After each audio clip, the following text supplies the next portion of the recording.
Hello guys, I'm Leanna, and I will tell you a story about my birth father, Arnold. Now, mind you, I won't be referring to him as Dad in my story. Why? Because that man is not worthy of being called a father. I know a lot of you may judge me for doing this, but I had a good reason why I don't call him Dad anymore. I just don't, and he's just Arnold to me. What can I do? My birth father did everything possible to make sure I knew how much he devalued me.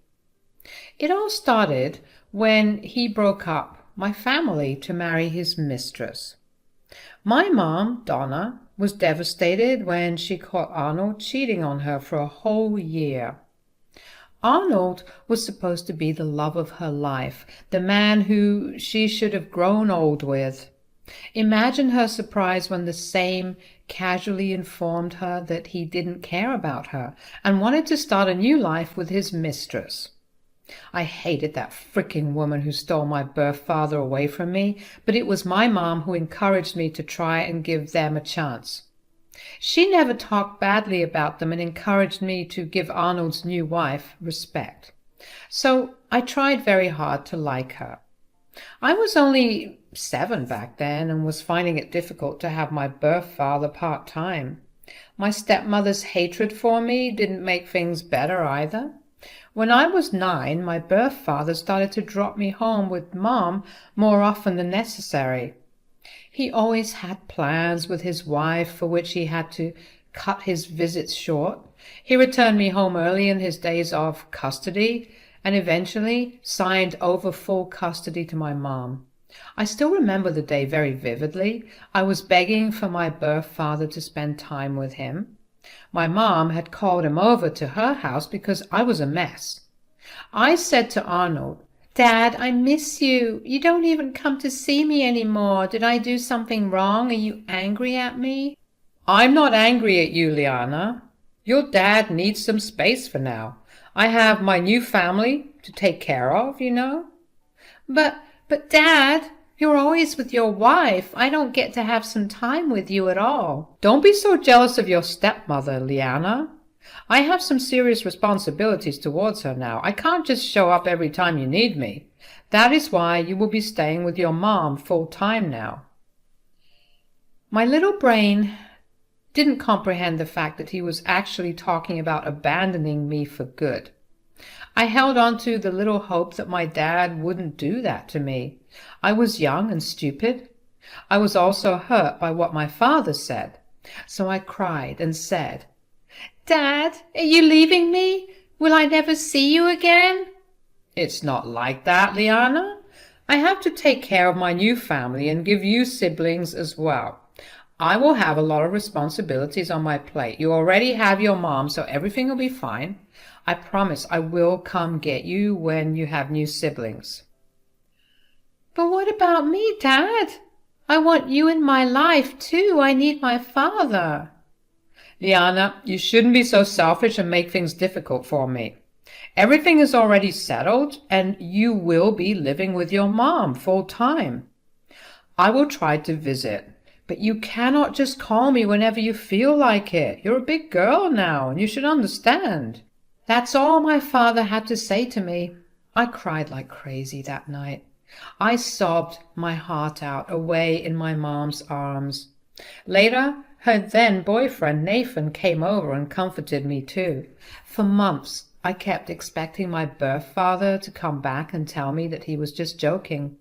Months passed, and then years later, he never came back for me. Eventually, I stopped wanting to see him. Mom had already married Nathan, who did an excellent job of filling the role of my father. It was he who made me feel like I had a full family. The last time I tried to contact my father was when I was 12. He never called back and didn't see me either. Actually, I didn't see my father for 10 whole years and rarely spoke with him after he disappeared from my life. Mom tried to talk some sense into him, but that didn't work either. So I told her not to bother anymore. I had her and Nathan with me. It was more than enough. Arnold had the audacity to come back into my life when I was 19. It was just so out of the blue that I didn't know what to think of it. It had been 10 years since I saw him or even talked to him properly. In fact, he didn't even have my personal number. He called my mom and demanded to talk to me. Apparently, he wanted to be back in my life. When my mom informed me about it, I simply told her to tell him that I wanted nothing to do with him. I was serious about what I said. It had been years, and the rage inside me hadn't died down at all. Arnold had no right to ask for communication now.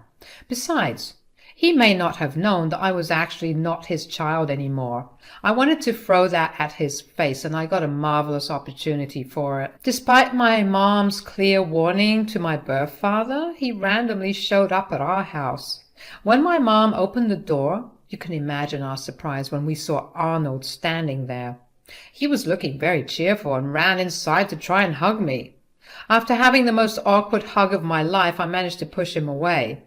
If things had gone my way, he wouldn't be hugging me at all.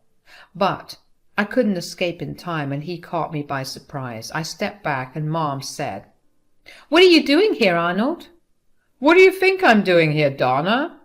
"I've come to see my only daughter. You look so surprised, as if I hadn't made myself clear over the phone." "And I remember making it clear that Liana wants nothing to do with you. You are not welcome here, Arnold. I don't know why you thought showing up unannounced would be a good idea." "You already turned me down when I asked to visit. I don't want to hear some bullshit excuse of how my own daughter doesn't want to see me, so I took matters into my own hands and decided to visit. Liana, how are you, my dear daughter?" Arnold spoke to me as if he hadn't just appeared in front of me after 10 freaking years. It was one of the most surreal experiences of my life. When I was young and Arnold had just made his declaration of stopping visits, I had been imagining this scenario in my head. I used to dream of the day that my birth father would show up and tell me how his previous words were lies. For the longest time, I desperately wanted him to come back and say that he would never abandon me like that. Night after night, I cried in my mom's and Nathan's arms, trying to understand what I did to drive my birth father away. Now that he's back and those dreams have come true, I feel nothing but anger. I looked at Arnold with a bewildered expression and said, "Wait a damn minute. What the hell is going on? Why are you here?" "I miss my daughter, so I'm here to see her. Your mom knew that I had been wanting to see you. Didn't she tell you?" "Yes, she told me. But she must have also told you how I want nothing to do with you anymore." "Come on, Liana. I know you're a little upset at me, but that hurts a lot. You are my precious daughter, and I really miss you a lot." "Cut the crap. Why the hell are you here? Weren't you busy trying to focus on your brand new family?" Arnold at least had the decency to look embarrassed when I hit him with that. He wasn't trying to deny anything because these were his own words. He looked ashamed, but I didn't find it in me to care. Instead, I was raging mad that he dared to cross my boundaries and randomly show up at my house. Arnold knew that he couldn't avoid this question, so he quietly said, "Liana, I know I had pushed you away in the past. I was trying to have kids with my wife, and I kind of pushed you at the back burner. I knew I couldn't give you my full attention, so I backed away." "Then what happened? What made you suddenly remember that you had fathered a child already?" "It's not like that, Liana. We struggled to have children for years. We found out after a few years that we couldn't have any. We tried everything before giving up. It took me and my wife some time to come to terms with the news. She had a hard time being around you and being reminded of the fact that she can't give me kids. It was a tough decision to make, Liana." Those were details that I hadn't heard before. He didn't tell me those before, possibly because I was too young to understand them. Hearing those details now didn't diminish even a little bit of anger in me. Instead, it lit my heart on fire. It pained me to know that I was so easy to cast aside. I said, "So, why are you back now? Did your wife suddenly decide that she can tolerate me after all?" "It was joint decision, Liana. I didn't want to stay away from my daughter anymore. You are and always will be my one and only child. I was able to make my wife see reason and come around. We're both ready to accept Juliana." Oh God, what a generous and empathetic couple. Do you expect me to cry tears of gratitude at those words? It was pure sarcasm on my end. Arnold looked like he hadn't expected me to react this way. I had no idea why he would think I would go along with his sorry excuse and do what he wanted. He really was a clueless and senseless man. Possibly a little narcissistic, too, since he thinks the world will do whatever he wants. He gulped and tried to smile when he said, "My dear daughter, don't be so angry at your father. I have come back to you, see? I'll make things right." "I already told Mom to inform you that I want nothing to do with you. You wanted to hear that from me, didn't you? Here it is, then. Leave and don't come back. I don't want you in my life." But I'm your father, Liana. Can you be so cruel to me?" "You have no right to call me cruel. When you nonchalantly abandoned me 10 years ago, you made it clear that I had no place in your life anymore. I made a mistake back then. You are my only child, Liana. Your father needs you in his life. Please don't push me away. I will make up for all the time I have lost with you. I'm going to be a good father to you, Liana." The man who called himself my father was now near tears and was desperately begging for my forgiveness. He really did want to have a relationship with me after all. It was too bad that he suddenly remembered me after he realized that he would never have kids again. That was what made him crawl back to me. It wasn't just fatherly love that came out of the blue. I was just a backup child for him. What he didn't realize was that I wasn't even a backup child for him anymore. I actually laughed at him and said, "What makes you think that I would accept your sudden fatherly love? Do you expect me to pity you for not having more children?" "Liana, please don't talk to me like that. You're breaking my heart. You don't know how sorry I am that I left you. I really wanted to reach out sooner, but I had obligations too." "You mean the new family that you left me and Mom for? Yeah, that makes things so much better, right?" "Liana, please. I'm just asking for a single chance. I want to know my daughter. I want to be there for your next milestones. I want to walk you down the aisle when it's time. I want my child back, Liana." Arnold was now pathetically crying and still begging me to forgive him. He had made up some ridiculous dreams in his head where I would suddenly allow him to be my dad after 10 fricking years. In his head, it would be like these 10 years didn't even exist. Some delusions my bio dad can have, seriously, guys. His crying and relentless begging were getting annoying, so I decided to just break the truth of his situation to him. I really did want to see the look on his face when I would tell him about my upcoming party. I said, "You will never get your child back, Arnold. I'm not your child anymore." "What? What do you mean, Liana? Why are you calling me by my name? I'm your father. You need to call me Dad. You shouldn't call me by my name." "No, Arnold, you don't have the right to be called my dad anymore. I have made a decision about my life already. It was long due, and now it is finally happening. Here, this invitation is for you. Now that you're here, you might as well join our celebrations too." Arnold looked really confused when I handed him a very beautiful invitation. Nathan and I had carefully picked up the invite as another one of our bonding experiences. It was for a special occasion that was for both of us. It only felt right that the two of us would make most of the arrangements. Arnold had no idea what the occasion was about until he read what was written inside. As soon as he did that, his eyes bulged out and he started to silently cry again. He looked at me with a pained expression and said, "What? What is this, Liana? This can't be true. You can't be doing this. Tell me this is just a cruel joke." "Why would I joke about something like that, Arnold? I already told you that I'm not your child anymore. Nathan adopted me last month. We applied for adult adoption and I got my name changed legally as well. I don't even bear your last name anymore." No, no, this can't be happening. You are not getting adopted by some strange man. I won't let this happen. I never consented to this adoption. I will go to court. Seriously, Arnold? And what exactly would you tell the judge? This is an adult adoption, so no one needed your permission for it. You will be laughed out of court if you go down that path. Donna, you can't let this happen. You should know better. Liana is acting on impulse and not thinking straight. She's young and immature, but you are not. You should stop her from being adopted by a strange man. Arnold desperately turned to my mom for support. I had no idea why he would think that my mom would support him. Maybe he thought that she would again tell me to try and have a relationship with him like she did years ago. But that was in the past, and my mom knew better. She knew very well that this poor excuse of a man doesn't deserve any more chances. If anything, she looked furious at the suggestion that she try and stop me.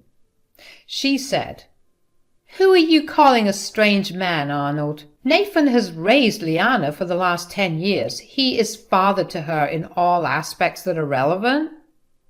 You are taking Liana's side too, Donna. You're going to let her work out her childish plan about severing ties with me. Who am I to stop her, Arnold? And who are you to say that it's childish? You are the one who severed ties with her. You clearly told her that you need to concentrate on your new family. I made a mistake, Donna. I don't understand why you guys are still making me suffer for it. It's been years. Exactly, Arnold. It's been years already. All you have to do is reach out once a month just to make sure your own child is well. But no, you were too busy trying to have a new child with your new wife and make a perfect family. You reap what you sow, Arnold. This is the result of your karma. Arnold now understood very well that my mom wouldn't help him anymore. She was as done with his shit as I was. She wasn't going to stand up for him and encourage his stupid demands. My birth father now turned to Nathan to beg him to make me change my mind. He tearfully looked at him and said, "Nathan, trust me, I have nothing against you. I don't have any ill feelings towards you. You must understand my situation. Liana is my little girl. She's my blood. Please tell her to reconsider. Blood is thicker than water, you know, right?" You have some nerve-wracking requests from me, Arnold. Liana is my little girl, too. Your blood means nothing to her or me. I was here when she needed a father. I was here when she cried herself to sleep after you failed to show up to her events and said that you didn't want to contact her anymore. But you need to understand, Nathan. You are not her real dad, and never will be. She is my daughter, and nothing will change that. My birth father stubbornly kept saying how I would always remain his daughter. The comment he made about Nathan not being my real dad also got on my nerves and pissed me off. He had some audacity in trying to belittle Nathan. I was getting furious at the way Arnold was reminding Nathan that he would never be related to me by blood, as if it would make any difference to me. My birth father was trying to play on Nathan's emotions. Unfortunately for him, it had the total opposite effect on everyone. I thundered at him and said, "How dare you, Arnold? Who are you to tell me who my real dad is? Nathan has raised me for the last 10 years. He was there for me when you were busy building a new family. Nathan is my real dad in all senses of the word. You were just a sorry excuse for that."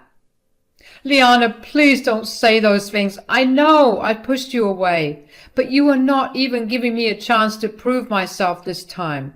Please don't do this, Liana. Don't replace your real father with someone else."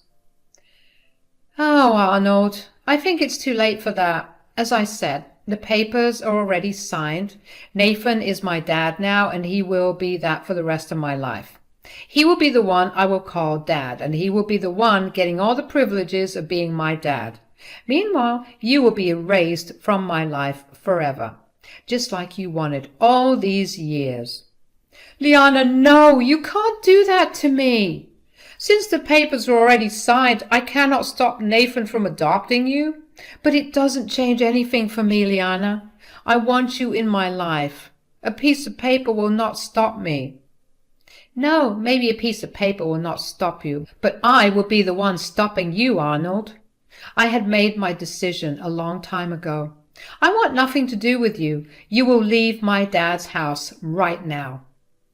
Arnold's eyes bulged out when I asked him to leave. Somehow it still hadn't gotten into his head that I won't be changing my mind. Every time he talked about being my biological dad, I wanted to barf and claw at my own eyes. Somehow his words, instead of encouraging me to accept him, made me think of other things. I started to really wish that I wasn't born with his stupid genes. Anyway, the longer Arnold stayed, the madder I was getting. Mom and Nathan, who was now my dad, sensed this right away and said, "Liana's right, Arnold. You need to leave. You are stressing out my daughter, and I will not indulge in that behavior of yours." "No, you can't kick me out. I will not leave until I have my daughter's forgiveness. I won't let anyone steal my daughter." "I have said this once, and I will say this again. I am not your freaking daughter. Nathan is my father. Now, you should just leave before I ask him to call the cops on you. Don't bother showing up or harassing me again."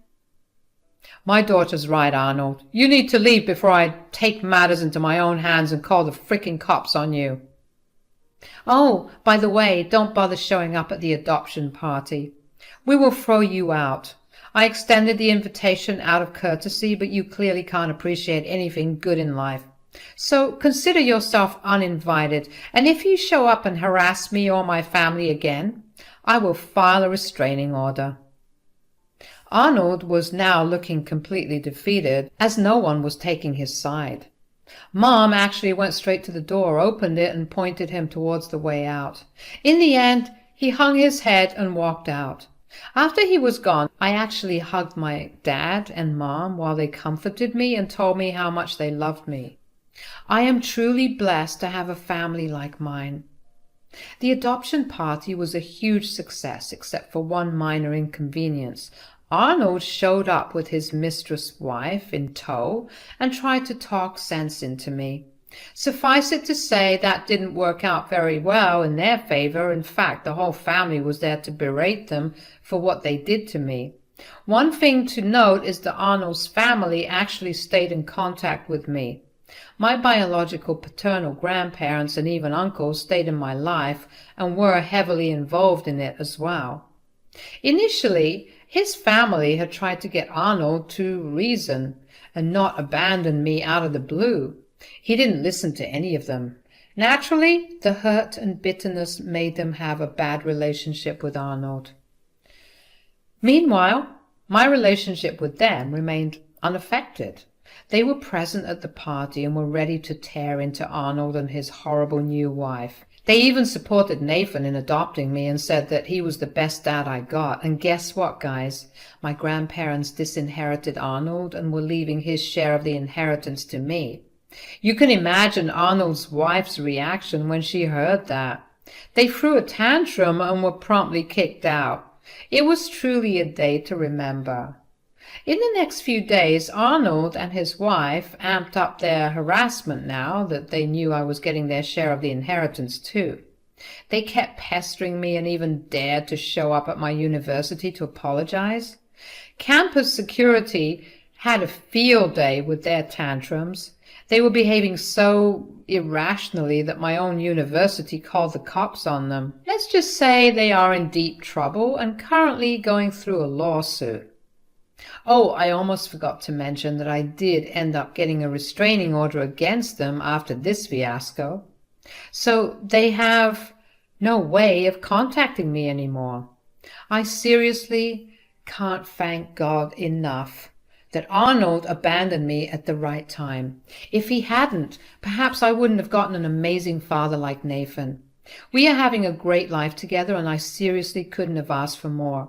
I can definitely see Arnold showing up and causing trouble after the restraining order is lifted, but I don't care anymore. I know I have my awesome mom and dad by my side who will help me keep him away from us for good.